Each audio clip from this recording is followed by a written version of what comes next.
This is my friend Brian, and I'll do a quick introduction, let you introduce yourself, and we'll kind of go through. We had some questions to go through, but I met Brian back at when I moved from Fort Worth to Tulsa for a company, Samson Resources, and that company ended up going bankrupt and all that, and that all went away. But I think God wanted us to be in Tulsa, so that was the avenue, the means of getting us here.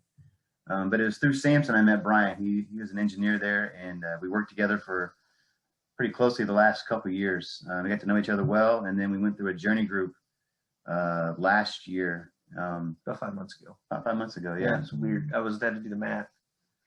It's gone fast, right? Yep. It seemed like a lot longer, but gap. Yep. So it's been really good to get to know Brian even better through the journey. So I love him and his wife Beth. They just got married 2 years ago. Yep. November. Yep. And so this is Brian. I'll let you introduce yourself, and we'll kind of walk through this. So as Greg mentioned, I'm Brian Bounds. I grew up in Lubbock, Texas. Went to school at Texas Tech University. The guns up, so the Pokes can thank Tech for the guns up. My wife is a Poke, so I give her a hard time about that all the time. And I got a petroleum engineering degree, was in oil and gas, like Greg mentioned. I did that for 25 years. And then I got let go. So as Greg mentioned, I got married 2 years ago, and I was living in Oklahoma City, and then would come to Tulsa. My wife was still here at Samson Resources, and I would commute on the weekends or just surprise her during the week. Well, I got let go about a year and a half ago, which really forced me to move to Tulsa and search for opportunities here. So after I got let go, prayed about it, and I was going through journey whenever I got let go, and I would pray for opportunity, or I'd pray for get back in oil and gas. Got close a couple of times, but then they all fell through. So then I changed my prayer to opportunity, and the next thing I know, I'm getting calls from franchise brokers. And so God led me to own a monster tree service, which is bizarre. I know nothing about trees, kind of know how to run a business, but it's just been the most fascinating journey from there, just because how things fell into place. So that's who I am. That was a little bit longer than 30 seconds. Not bad. That's all right. I'm not timing it. So real quickly before we get into some of the meat of this, which really is kind of how has the journey helped you through dark times. So that's such a good question. Always jump into that. It's so loaded. So when I got let go, and I don't know if I felt like I was alone when I was unemployed, which was selfish of me in hindsight. And the reason I say that is because it's one of those things that you just kind of lose sight that there are other men and women that are going through similar journeys. So when we would meet and we would talk about it, there were other men that were either going to experience it or had.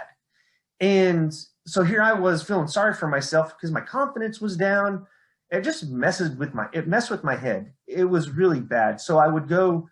My wife suggested that I would go to Tuesday mornings at Battle Creek, South Tulsa, to Man Up with Keith Walker. And it was a fantastic fellowship. It got me thinking more about things. And then for Greg to invite me to Journey, it just kind of, it flipped a switch in me. So with that, the men would always tell me in the group when they were going through rough times, and they would hear what some of my experiences were, they go, "Man, Brian, I'm just so impressed with the way they're handling it." In the back of my head, I'm thinking, you have no idea what's going on in my head right now, because I don't feel confident at all, and I'm struggling with this right now. And then, just over time, things happened from my birth mother passing away in March of last year.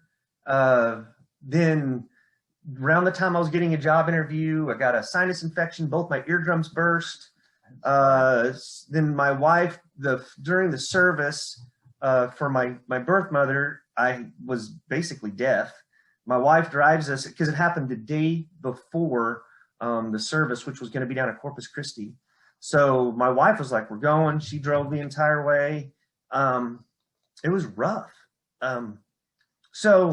But through that, it's bizarre, because I through Journey, it was being tethered was a big takeaway for me. Tethered to Christ and abiding in Christ, but also knowing that I wasn't alone and tethered to other men. So that's what it meant. Yeah, I think that's been a very important thing with the journey that I've experienced on that, is just to be around other men. And we talk about that, the 9 months, whatever it takes to go through the journey. At first, that sounds so long. Like, what? 9 months? I don't know if I have time for a day.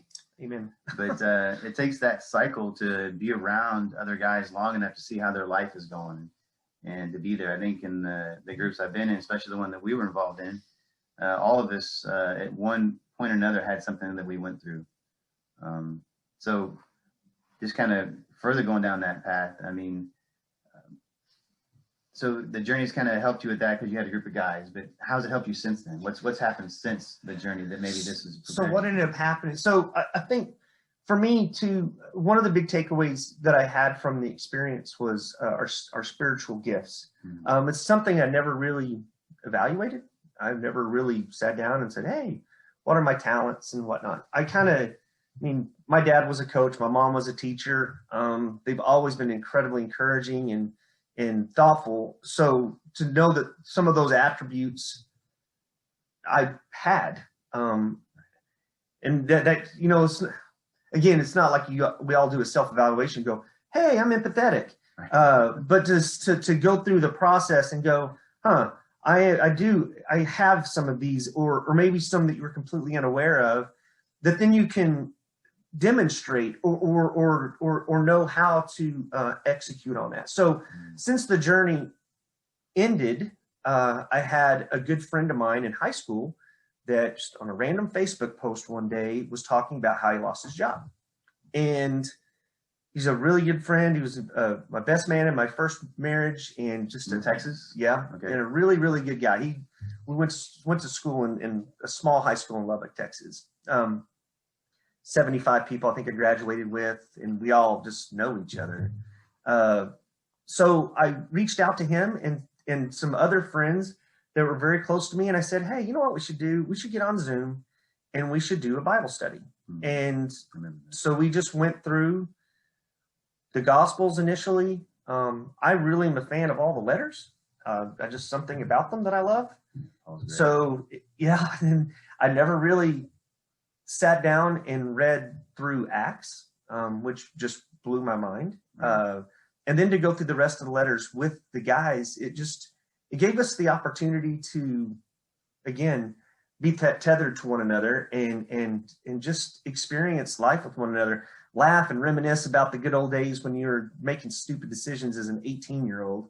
But it was also something to attest to having a friendship that lasted that long. So we went in July, my wife and I, we had a little get together. The Zoom thing kind of stinks. Let's go to Texas in July. A terrible idea because it was the hottest day oh gosh, it was ridiculous. And then to top it all off, my wife's car got hit in Lubbock. It was just great. But aside from that, it's just things like that. That's what we've been doing since is still meeting. That's good. We're able to leverage Zoom to a certain extent, right? Because that's one thing that I think all of us, this is kind of where we're at, unfortunately, but we're able to leverage that technology, and that it worked for our journey group at the end, right? We started meeting in person, then in March we switched to virtual and finished out that way, and then you're able to pick up with virtual with your buddies because you didn't see them at all until that point, right? It wasn't until because it's not like you think, hey, I'll do FaceTime or Facebook Live or whatever. It was,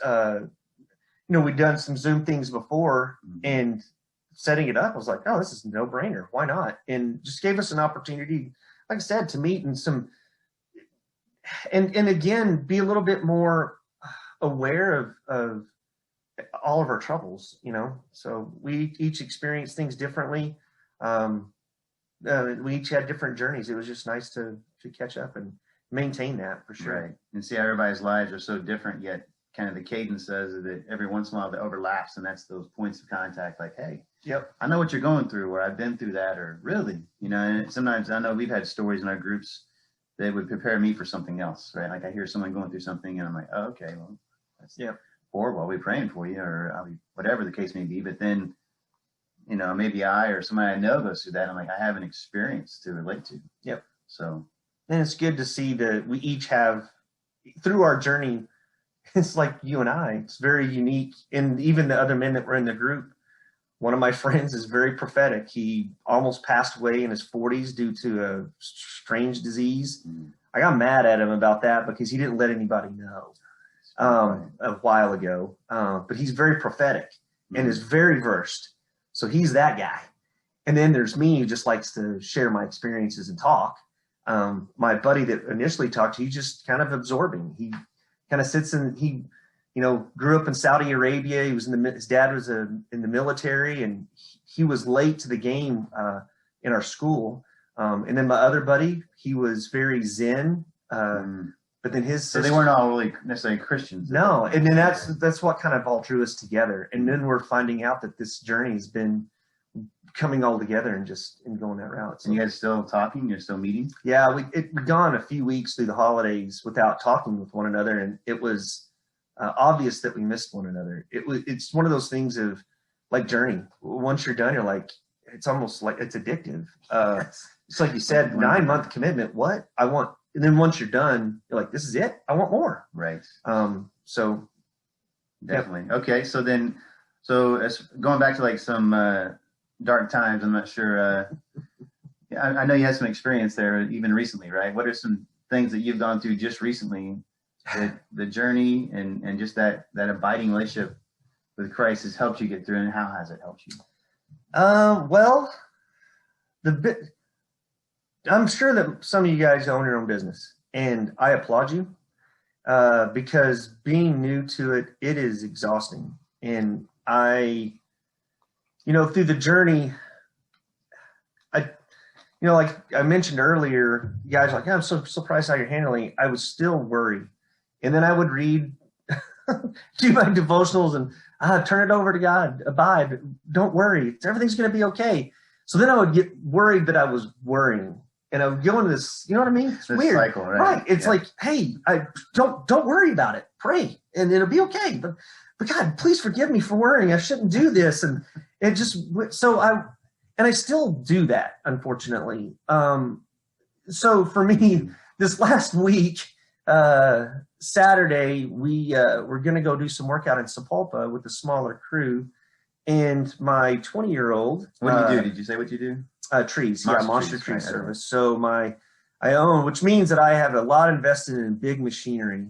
So I own a F7, or the bank owns a Ford F750 pay for it with a chip truck, chip body on the back of it that was partially full. And my 20-year-old looks like he took a turn a little too quick. And then Saturday around, let's call it 12:30, my 750 flipped on its side.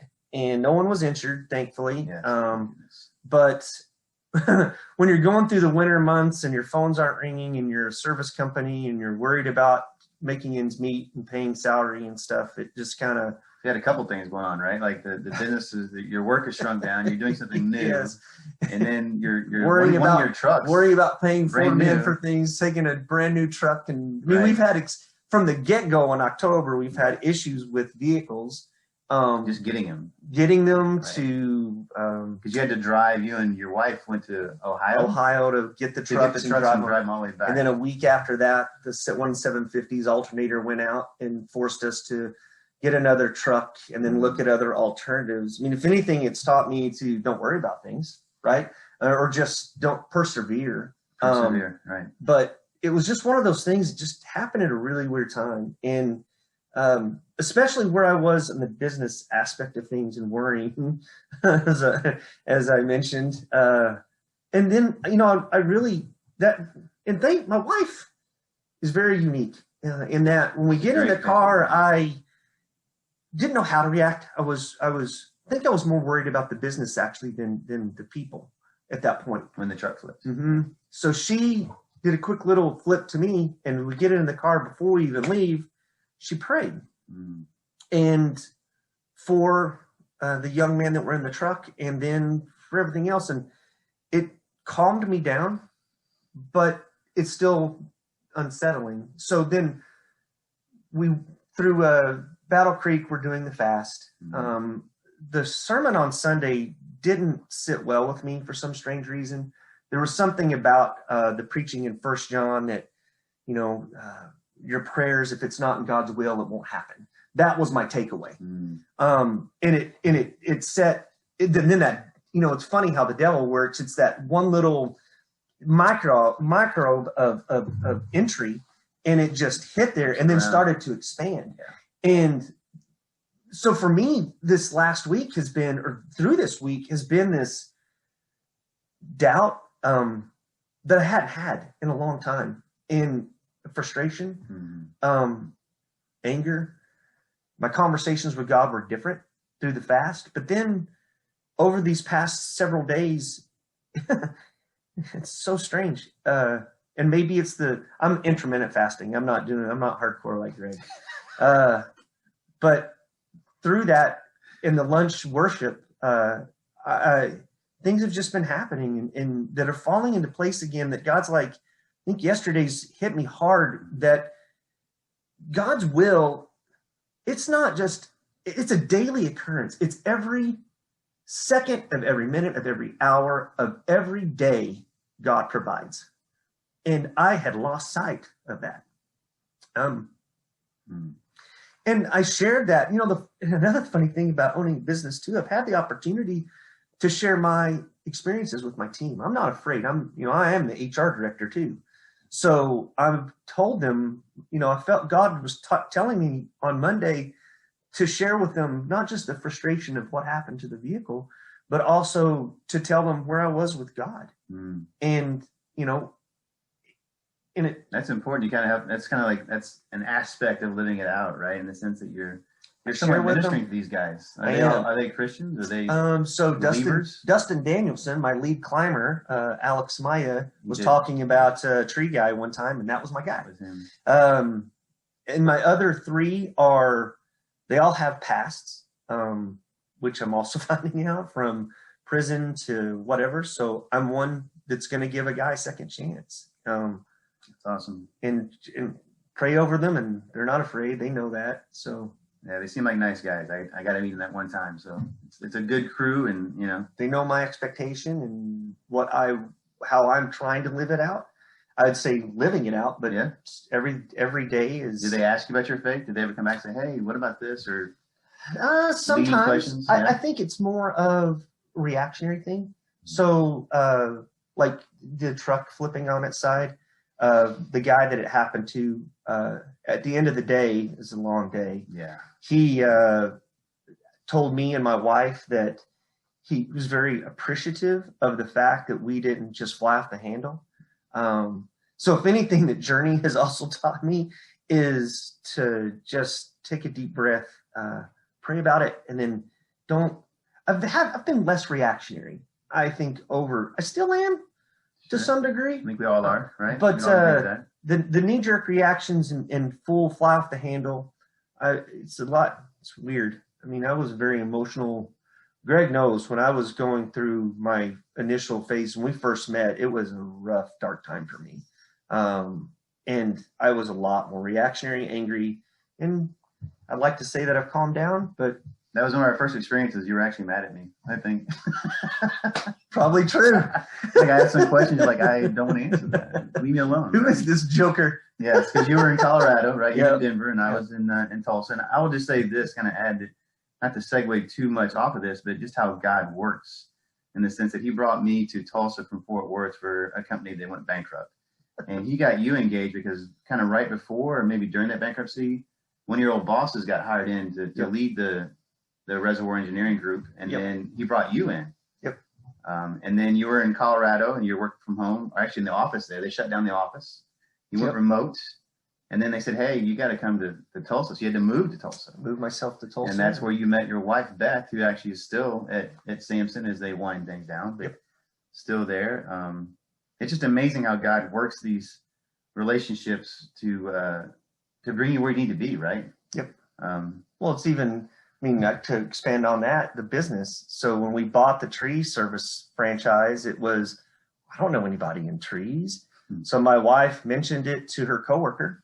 And she says, "Hey, I've got a friend through our church that's a retired arborist and he's wanting to get back into the business. You should talk to him."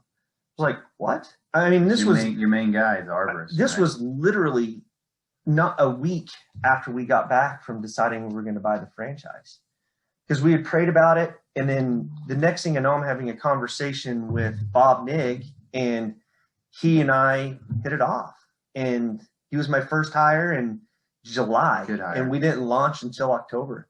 And then it was, again, prayer for finding the right guys to fill out the rest of the crew, which is where I met Michael, my lead guy. His granddad worked out at Rama Ranch. I had no idea that Rama had a ranch, and that's where he learned to cut trees with his grandfather. Now, Michael's a little bit jagged around the edges, as we all are, right. But he's got a really good, loyal heart.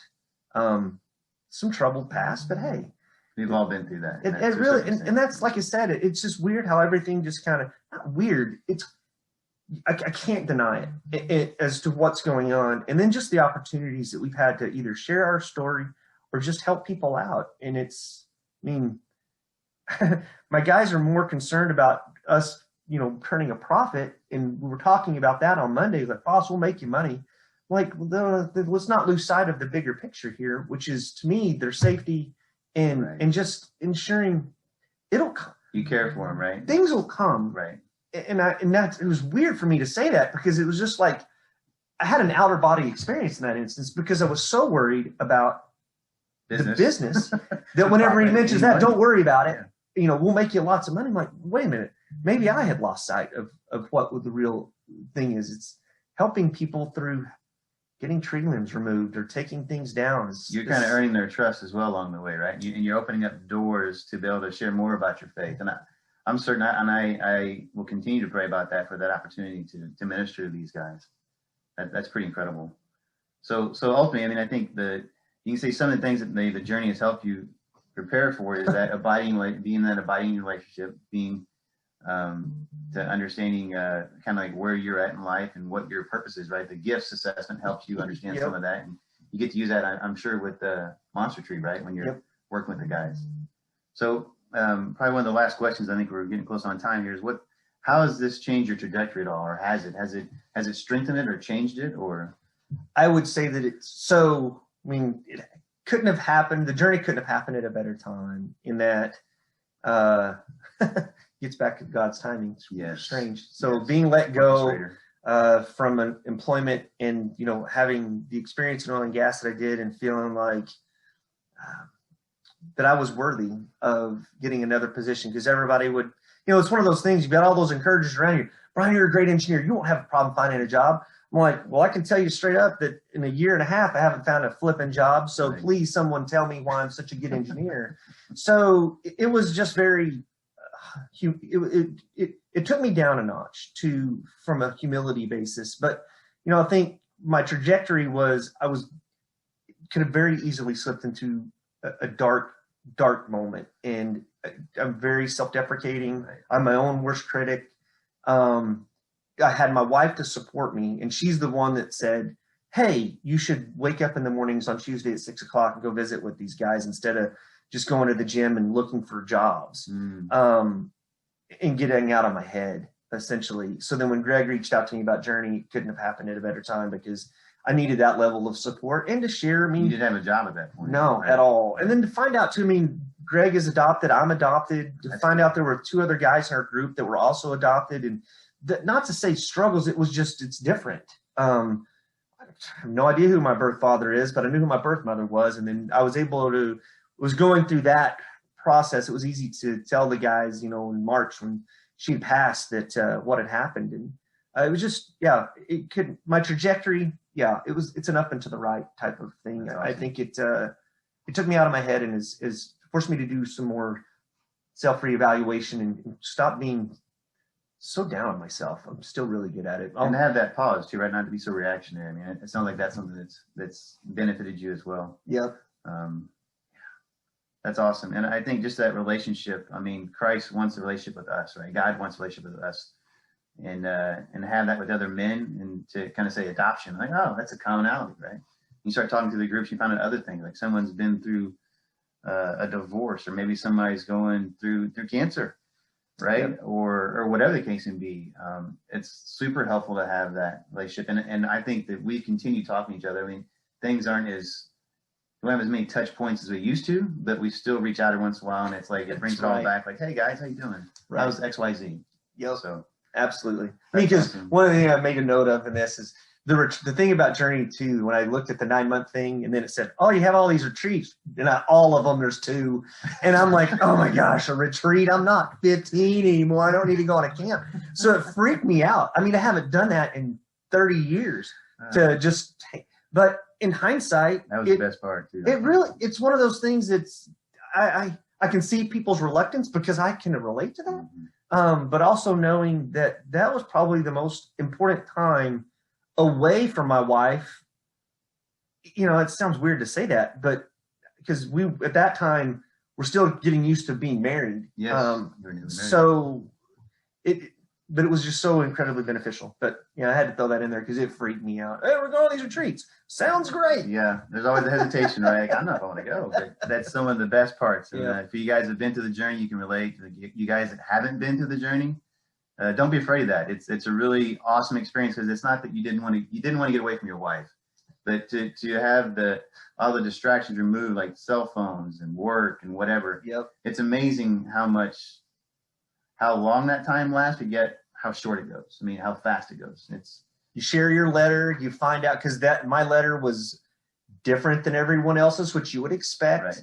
Right. But to have that experience, and then it's funny how when someone just says something in passing, that's like, hey, I can relate to that. Or knowing that Greg's spiritual gifts are much different than mine, and some of the other men that were, I don't want to say 180, but they had different experiences. Because one of my big problems, and I know it to this day, is my Bible knowledge. It's good.